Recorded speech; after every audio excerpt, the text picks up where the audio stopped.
Hello everyone. आकाश classes में आप सभी का स्वागत है। तो आज के सेशन में हम स्टार्ट करेंगे अल्फ़ाबेट टेस्ट, जो कि आपके अग्निवीर एग्ज़ाम के लिए काफ़ी इंपॉर्टेंट हो सकता है। और अग्निवीर आर्मी के एग्ज़ाम स्टार्ट हो चुके हैं और काफ़ी एग्ज़ाम में पूछा भी जा रहा है। इसके अलावा ये IBPS, SSC, MPPSC, Vyapam, railways और भी कई अन्य एग्ज़ाम है जिसमें ये पूछा जा सकता है। तो आज की क्लास में सबसे पहले हम अल्फ़ाबेट टेस्ट के लिए सबसे पहले जानेंगे कि अल्फ़ाबेट अल्फ़ाबेट याद करना।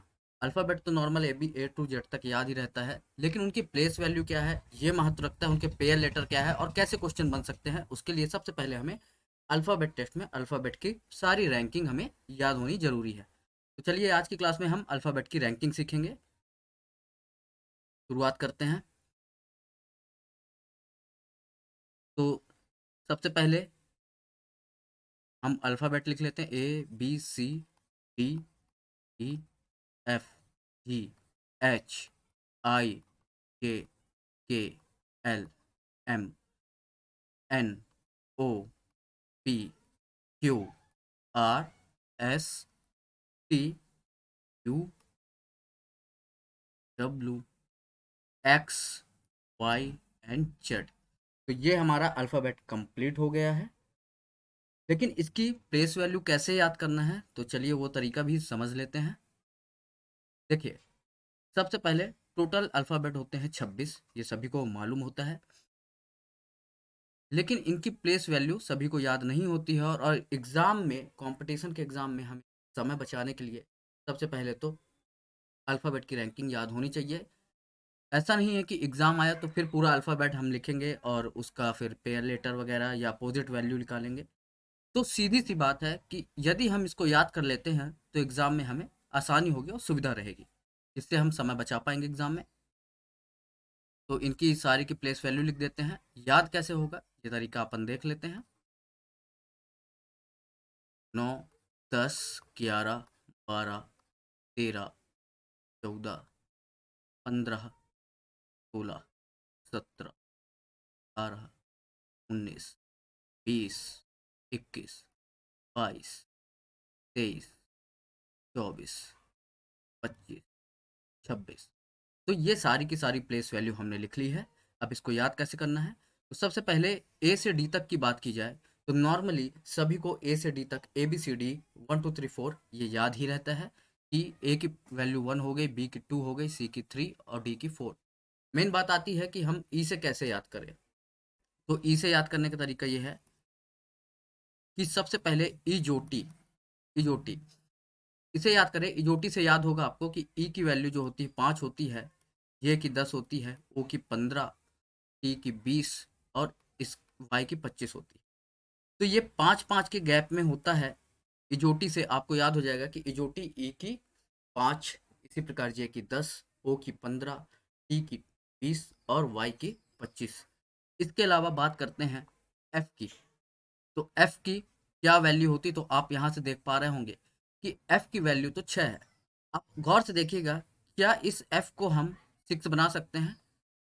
बिल्कुल बना सकते हैं। तो इस एफ में अब हमें 6 नजर आ रहा है, तो तब हम यहाँ से याद कर पाएंगे कि एफ की वैल्यू होती है 6। इसी प्रकार जी की वैल्यू यदि हम देखते हैं तो जी की प्लेस वैल्यू कितनी होती है? 7। तो क्या अभी हमें जी में 7 नजर आ रहा है? तो इस प्रकार हम याद कर सकते हैं जी का 7 है। देखिए, महत्वपूर्ण ये है कि हमें प्लेस वैल्यू याद होनी चाहिए। कैसे याद होनी चाहिए इससे मतलब नहीं है, लेकिन याद होनी चाहिए। हो सकता है आपके अपने तरीके हों, उससे भी आप याद कर सकते हैं। चलिए आगे के देख लेते हैं।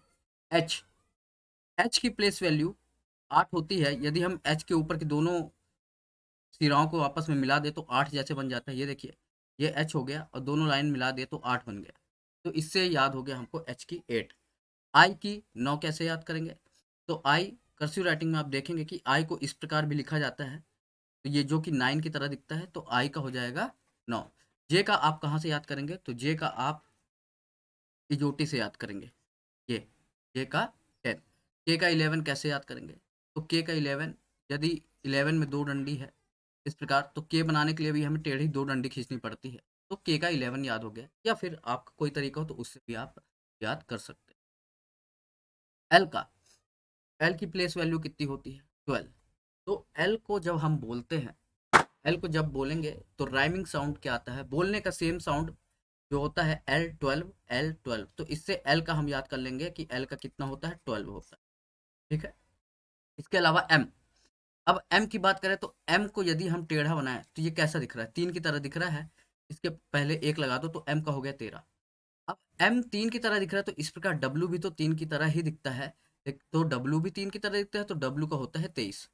तो बनी बात है कि एम पहले आता है इसलिए उसका 13 होगा प्लेस वैल्यू, और डब्ल्यू बाद में आता है तो उसकी 23 हो जाएगी प्लेस वैल्यू। क्लियर है। अब बात आती है एन की, तो एन की कैसे याद करेंगे भाई। एन को अगर याद करना है तो एन में हम याद करने का तरीका ये बना लेते हैं कि इसके 4 कॉर्नर है या 4 पॉइंट है, 4 मोड़ है। ठीक है, 4 हो गया तो ये 14 हो गई इसकी। ओ का आप इजोटी से याद कर सकते हैं, ओ की प्लेस वैल्यू 15 है। पी, पी का यदि याद करना है तो पी का हम याद करेंगे कैसे, देखिए पी का ये इधर लिख देता हूँ। पी ये है, यदि पी का वाटर इमेज बनाते हैं तो ये ऐसा दिख रहा है 6 टाइप का, तो पी का हो जाएगा 16। क्यू का कैसे याद करेंगे, थोड़ा इरेज कर देता हूँ ताकि ये समझ में आए। ये इसको खाली कर देते हैं ताकि आगे की चीज़ों को लिख सके, क्लियर समझ में आए। हाँ तो कहाँ थे अपन, क्यू, क्यू का कितना होता है 17, तो क्यू में ये 7 नज़र आ रहा है। हालांकि क्यू ऐसा नहीं है कि ऐसा बने 7 ही नज़र आए, लेकिन याद करने के लिए आप कर सकते हैं। क्यू का 17। आर का, आर का यदि याद करना तो आर को यदि पूरा मिला दे तो 8 हो गया, आर से 18 हो गया। इसी प्रकार एस को करना है याद तो एस में आपको 9 खोजना पड़ेगा, तो ये देखिए 9 दिख रहा है तो ये 19 हो गया। टी का आप इजोटी से याद कर सकते हैं या T20 मैच आप सभी जानते हैं उससे भी याद कर सकते हैं। यू का कितना होता है 21, तो यू से युवा 21 साल में होते हैं, इस तरीके से याद कर लीजिए। वी का विक्ट्री से, विक्ट्री साइन से कर लीजिए कि वी का विक्ट्री है तो दो दो ऐसे करके, तो वी से 22 याद हो गया। इसके अलावा डब्ल्यू का 23 आप याद कर चुके हैं क्योंकि डब्ल्यू में 3 नजर आता है। एक्स का 24 होता है तो इसमें 4 कॉर्नर देख लीजिए इसमें भी, तो ऐसे याद कर लीजिए एक्स का 24। वाई का 25 होता है, कहाँ से याद करेंगे आप, इजोटी से आप पढ़ चुके हैं। और जेड सबसे लास्ट लेटर है और लेटर होते हैं 26, तो 26 इस तरीके से आप प्लेस वैल्यू याद कर सकते हैं। इसके अलावा यदि आपको और किसी तरीके से याद हो रहा है तो याद कर लीजिए, क्योंकि ये प्लेस वैल्यू आपके केवल एक टॉपिक पे काम नहीं आते, आपका alphabet test, alphabet series, coding decoding में बहुत ज़्यादा काम आता है। इसके अलावा एनालॉजी हो गया, क्लासिफिकेशन हो गया, और भी कई टॉपिक हो गए जिसमें ये काफ़ी हेल्पफुल होता है। इसमें हमको ये लिखने की आवश्यकता नहीं पड़ती, हमें याद रहता है तो आसानी से हमको कर पाते हैं। अब बात आती है पेयर लेटर्स की। पेयर लेटर्स क्या होते हैं, तो देखिए अब आप सोच रहे होंगे ए बी सी डी जो मैंने लिखा है ए से एम तक तो गए, ठीक। मैं थोड़ा सा वापस से लिख देता हूँ, A B C D E F G H I J K L M N O P Q R S T U V W X Y and Z. तो ये जो प्रथम अर्धांश मतलब ये आधा, ये टोटल 26 होते हैं, 13 से मैंने पलट दिया तो यहाँ से पेयर लेटर मिलेंगे। ए का जेड पेयर लेटर होता है, जेड का ए होता है, ये एक दूसरे के पेयर लेटर या अपोजिट लेटर कहला, इससे भी काफी क्वेश्चन बन जाते हैं। चलिए, तो ए का जेड कैसे याद करेंगे, कोई भी काम होता है तो ए टू जेड होता है तो ए टू जेड से याद कर लीजिए। बी का वाई, बी का वाई कैसे याद करेंगे, बाय से याद कर लीजिए या बॉय से याद कर लीजिए, इससे भी हो बी का वाई।